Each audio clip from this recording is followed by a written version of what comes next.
My wife put my brutally honest brother-in-law in his place, telling him that we all hate him, but now my mother blames me for breaking up the family by not begging for forgiveness from that idiot. I'm 36 years old and married to the love of my life, Kale, also 36. We met when we were 17. She was already out of the closet and I wasn't, so we didn't start dating until I came out at 21. We got married in 2019 and we have an adopted 4-year-old son, Jack, which will be relevant in a moment. My 27-year-old sister Sarah has been with her boyfriend Esteve, 28, for a long time, and the whole family can't stand him. They've been together. Family hates him from the first moment we met him. He's rude, unpleasant, arrogant, and just an overall detestable human being. He's the kind of guy who claims he's just being honest, but if anyone responds with the same honesty, he gets mad and sulks like a little child. Honestly, my 4-year-old behaves better than him. He doesn't mistreat Sarah and doesn't direct those comments at her, only at the rest of us. He's actually a good partner to her and treats her well, which is literally his only redeeming quality.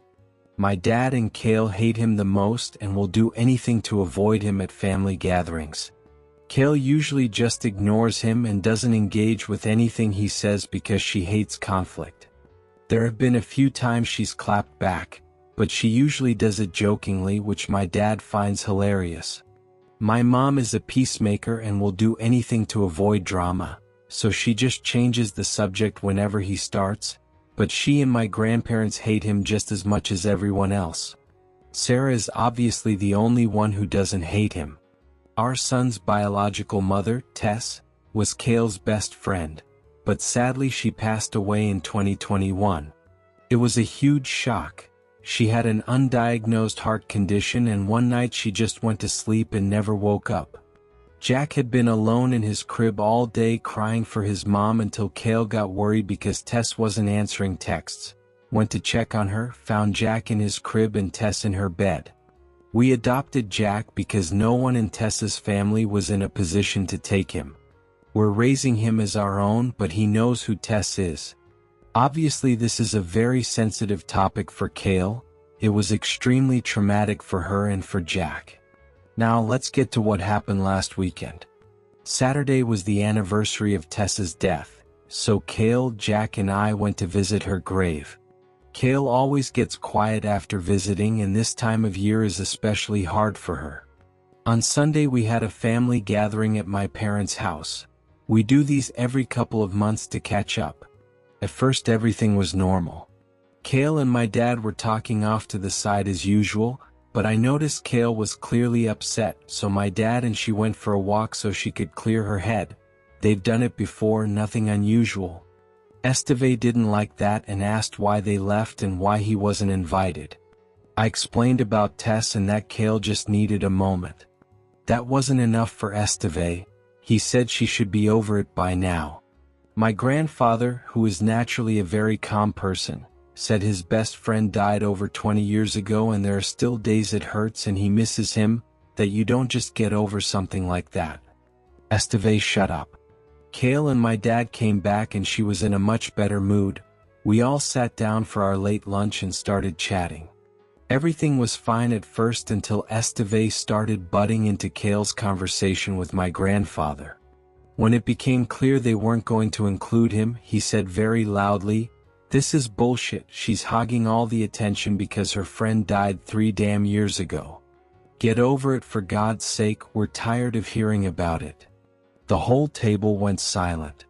I looked at Kale and knew she was about to lose it on Esteve, but it wasn't what I expected. Instead of exploding, she looked at him very calmly and said she and Grandpa weren't even talking about Tess. They were making plans to take him to the Christmas markets. But if he wanted to be an asshole, that was fine. Then she told him everyone in the family hates him because he's a toxic, narcissistic jerk. That every time he can't make it to a family gathering everyone is much happier, that there's a reason he has no friends and his own family can't stand being around him. That reason is that he's rotten inside, and Tess was only on this planet for 32 years but had more impact on people than he would if he lived to 150. That her funeral was packed because she was so loved, while he'd be lucky if anyone besides Sarah showed up to his. After that she got up and went to the backyard and I followed her. A few minutes later my dad came out and said he'd told Sarah and Esteve to leave. We went back inside and Kale apologized to everyone and said she should have kept her mouth shut. Everyone except my mom told her she did the right thing and it was about time someone said it. My dad thought it was hilarious that it took a lesbian to finally say it to his face, which lightened the mood a lot. We spent the rest of the afternoon there before going to pick up Jack from Kale's mom's house. She'd watched him Saturday night for us. The reason I'm posting is that yesterday Sarah called me saying she and Esteve want an apology from Kale or they won't come to Christmas. When I reminded her we wouldn't be at Christmas anyway because this year we're spending it with Kale's mom, so we didn't care, she got really mad and said she wanted an apology because Kale crossed a line. I told her she didn't and there was no way I was asking her to apologize because I agreed with every single thing she said, as did everyone else who was there. She hung up and I went back to work. Today my dad called asking if Kale's mom would mind a few extra people for Christmas because he refuses to spend it with Esteve, so he and Grandpa need somewhere else to go. Apparently after Sarah called me she called Mom and ranted, and Mom told Dad to make Kale apologize. He refused, they argued, and now Dad is done with Esteve even if it affects his relationship with Sarah. He can't take it anymore. Mom wants Sarah there, and she won't come without Esteve, so Dad is going elsewhere and Grandpa agrees with him. I texted Kale's mom and she said they're welcome, so now Mom is furious and says Dad and Kale are tearing the family apart. So basically this has turned into a disaster. Kale has said she'll apologize if I want her to, just to keep the peace, but I told her absolutely not. Everything she said was true. I don't know what to do from here and everyone around me hates Esteve so much that even if Kale had physically attacked him they'd still say she was right. That's why I'm asking you internet strangers who may have dealt with difficult family members. What can we do to get to a point where we can all be together amicably? Right now I don't see a way. User comment. For there to be peace both sides have to want it. Kale did nothing wrong, I would never spend another moment with Esteve. I'd tell Sarah I love her and will see her whenever and wherever she wants, but I will never see Esteve again. If you have a guest who basically wants to ruin the party there's no future with him. OP, if it were just Sarah being upset I wouldn't care but it's my mom. She works so hard to keep the whole family together and she's devastated by what's happening. If it weren't for her I wouldn't care if Sarah went to hell. OP, the problem is Esteve and Sarah see nothing wrong with what he did, he was just being honest.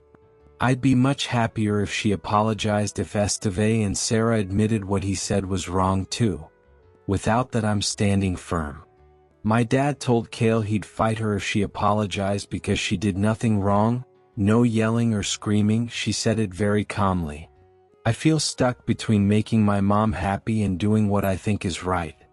OP, my sister sees nothing wrong with what he says because he's just being honest, but gets mad when someone is honest back. I don't understand her anymore. OP, take the high road, and get over it have been two of my mom's favorite phrases over the years. I feel like enough is enough, this time he crossed a line there's no coming back from. I don't want my son around him when he says things like that about Tess. OP, if I hear my mom say, take the high road, one more time I'm going to scream. I'm tired of taking the high road, I've been doing it for 8 years. Now I'm happy taking the low road. User comment Matard Bueno. I just found out my maternal grandma and grandpa are going to my uncle's for Christmas and Esteve isn't invited, so it looks like this year it'll just be Mom, Sarah and Esteve for Christmas.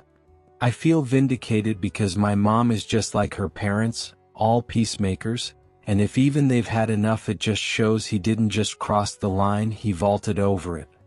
OP, Kale's mom already told my mother that if she changes her mind she's welcome at her house.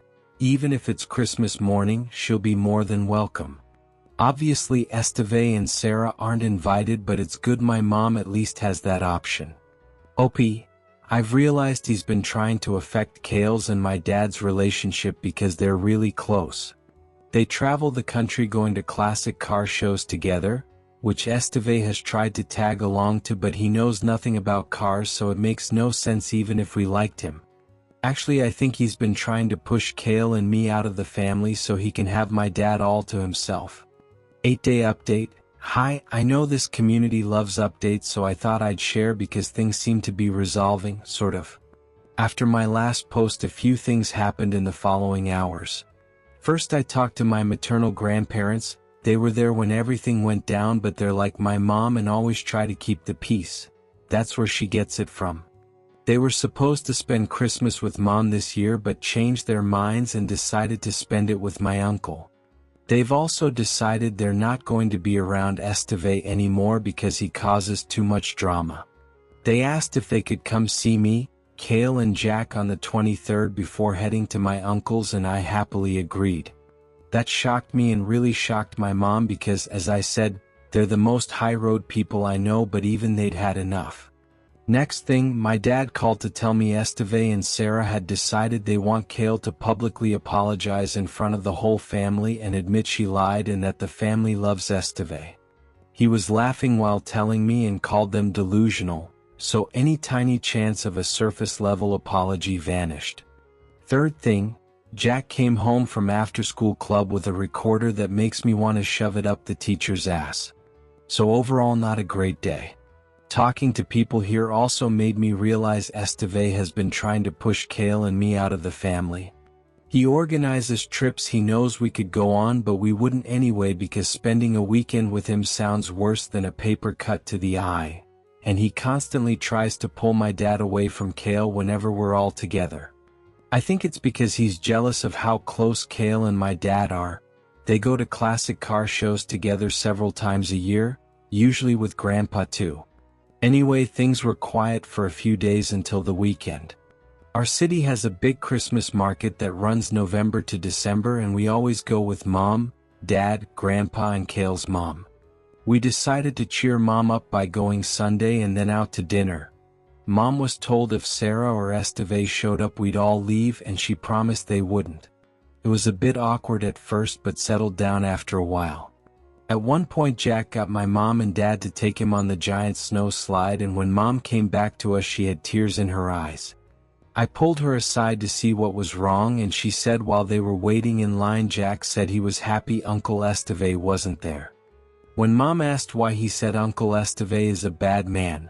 Mom tried to say he isn't, but as 4-year-olds do, he argued and said at school they learn people who say mean things all the time are bad people, and Uncle Esteve says mean things all the time, so he's a bad man and he doesn't like him. A few weeks ago there was a bullying incident in his class and the teacher gave a lesson on how bad bullying is, so I think that's where it came from. That finally made my mom get it. If even a 4-year-old could see how awful that man is, she had to see it too.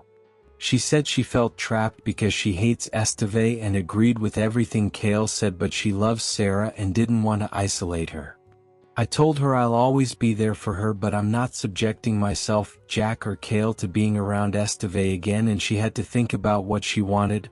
Not what I want, not Dad, not Kale, not Jack, not her parents, not Sarah, not Esteve, but what she wants. She went quiet and then said Kale's mom had told her she's welcome at her house for Christmas if she wants, and she can decide on Christmas Day. Kale's mom will save her a plate.